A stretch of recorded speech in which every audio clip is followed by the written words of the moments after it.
Yeah, I thought, I thought our kids played really, really hard tonight. It was really a combination of really good practices the last 2 days, really locking in, having competitive practices. And, when you do that, you prepare for something, good things are going to happen. So I thought we played much better than we did the other night. Um, this has been a series that's been going on since I've been the coach and even way well beyond me. And it's a good thing for our city. It really is. A lot of local flavor in the game.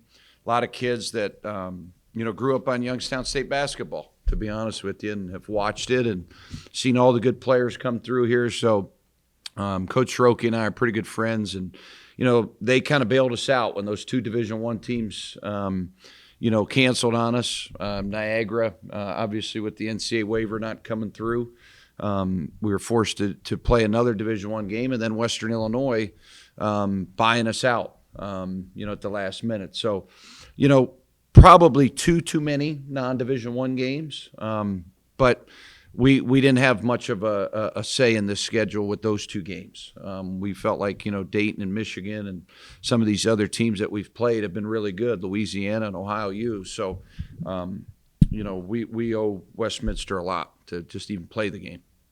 Their best player, Quincy Jones, you guys held him to just 8 points. Just talk about the defense you guys did with him today. Yeah, Quincy's a good player. Really, really good player. I think he's only going to get better and better. They're a pretty young team. They didn't shoot the ball well, right? Usually, they have struggled a little bit this year. Usually Westminster shoots the ball better throughout the year. So I fully expect them, once they get into their league or back into their league after their break, to start making shots because they can certainly play much better. I do think our kids had something to do with it, but I think it was one of those nights for their guys that they just couldn't make them. You mentioned how last couple of days of practices have been, better for you guys. But what did you guys come into this one, wanting to do, wanting to accomplish, and wanting to take away from it? Yeah, I felt like, finals week and playing two non-division ones, we had to have a little bit of a sense of urgency and humility were two of the words that I used. And understand, as seniors, you only get so many games. I thought John Vargo, Chris Sumner, those are two names that come to my mind from our athletic department. I don't know who else was involved with the game promotion tonight. If I left anybody out, I feel bad about it because I thought we did a phenomenal job. I thought from the time we walked in the gym tonight, there was a buzz. There was a party going on the party deck. There was little kids on the baseline. That has to be like this every night. If we really want to take the next step in our program, we've got to have that type of environment, right? We knew we were missing our students. Our students are home. But every other section was pretty full. I don't know what our attendance was, but it's something we got to build off of. Thursday's going to be strange timing, but you got a doubleheader. So if we can get some people to skip work on Thursday and come on down to the Beag, let's create another good atmosphere. Just talk about JB off the bench today, finishing 19 points. JB's been great. He has had a lot of energy at practice. He's a very curious kid. He asks a lot of questions.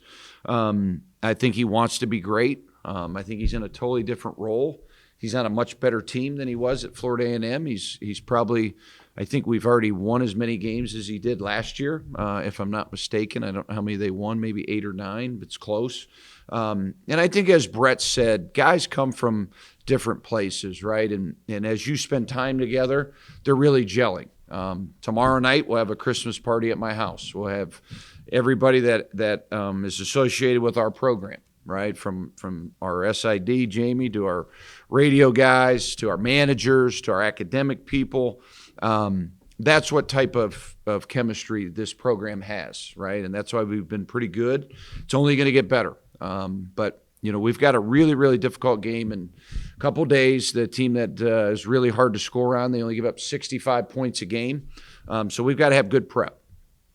Speaking of Jalen, I think it was either the last game or a couple games ago, I saw him, outside. Everybody had gone, gym was empty, kind of on his own, just using the shooting machine out on the court. It seems like he's kind of trying to get into a rhythm right now this season. He hasn't been able to quite get it going, but for him to score 19 tonight, how does that kind of help? Yeah, I love it. I think adversity and I think struggle sometimes is the greatest teacher. I think sometimes as parents, that's hard for us to watch our kids go through it, or an aunt and uncle. My daughter had a game the other day and they got eliminated from their Salem league, and she came home immediately and had that frustration and went to her room and didn't come out for about 30 minutes because she's a competitor, my daughter Kennedy. So JB has went through a lot what those other bench guys are going through. Most of those guys were starters or played huge minutes.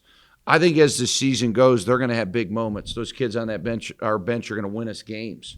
So we just say, hey, listen, if you're a starter, you're starting out the game. You see we're playing more and more guys. We hope that continues. But a kid that gets in the gym and works and watches tape, good things are going to happen to you. So I think all of them went through some adverse situations early, just figuring out the roles, right, at Louisiana and at Michigan and some of those places early when we were a little discombobulated. But you see the cohesiveness, guys understanding how to make the right play together. We usually get good in January and February, so we're getting close, and we got to keep getting better. I know in the last 2 games you really emphasized trying to get Tommy in just because he works so hard on. Tommy, on all my best teams I've ever been associated with, you start at Walsh, NAI National Championship team. Some of those bench guys on that team, Luke Vincer, very, very successful guy. Keith Black, these are local guys, Youngstown guys that are at the Walsh. Jake Stoyer, a principal. Those are the unsung heroes. West Virginia, Cam Thurman. I can go up and down the line of teams I've been associated with unsung heroes on the team. Tommy's one of those guys. The guys love Tommy. He represents what a teammate is supposed to look like. And did he make one? Yeah, I was really hoping he made one tonight. I thought he actually tried too hard. But the guys love him, and he brings it every day. So he's as important as anybody in our program, and he'll have some opportunity to make some shots. Coach EJ came out in preseason with a lot of productivity, kind of slipped a little bit. You see him kind of like return to that form that you expected, and that what you saw. Yeah, I joke with his uncle. His uncle and I are really, really close. We text all the time. He was my teammate, right? So as you don't see those guys for a few years, and EJ had a play where he didn't throw the ball inside to Gabe, and he kind of drove it and didn't see the defense. And his uncle used to do that all the time. And because himself and another guy, Sonny Johnson, very great player, one of the best high school players in the state, they're all related. These guys are all related. I've known these guys. I grew up with them. I've known them over 20 years. So I joked with them when EJ made that move. He's got to look up and not play like you. But EJ's playing a different type of basketball for us than he did at Toledo.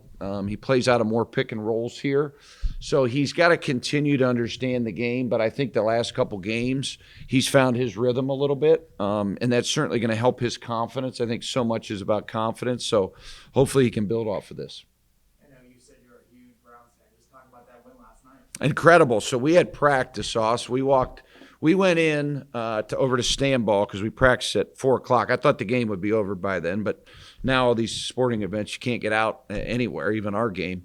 And we were down 10, and it was the fourth quarter or whatever it was, and I thought we were toast, in a horrible mood. And then somebody walked in the gym an hour later, and I said, hey, how many did we lose by? And they said we won. And I tell you, my energy levels went through the roof. So we just got to find a way to win, one more, hopefully. We got Texans and then the Jets, and then finish at Cincy. So let's get to the playoffs. I got one more question. You mentioned Sonny Johnson, just the greater Cleveland area for high school basketball. I know there's a big showcase up there this past weekend. I know Huntington Prep came. They bring in some pretty good students from out of the state up there. Just talk about the skill and strength of Northeast Ohio. Yeah, I mean, I think Northeast Ohio, we got a team here in town, and, I can't talk too much about it, but we've got some really good talent coming up here in Youngstown that we're going to be all over. And I think where our program will be, This needs to be a destination, right? We just got a check for a brand new locker room, huge donation of $250,000. We've got plans to redo this Beagley Center here in April.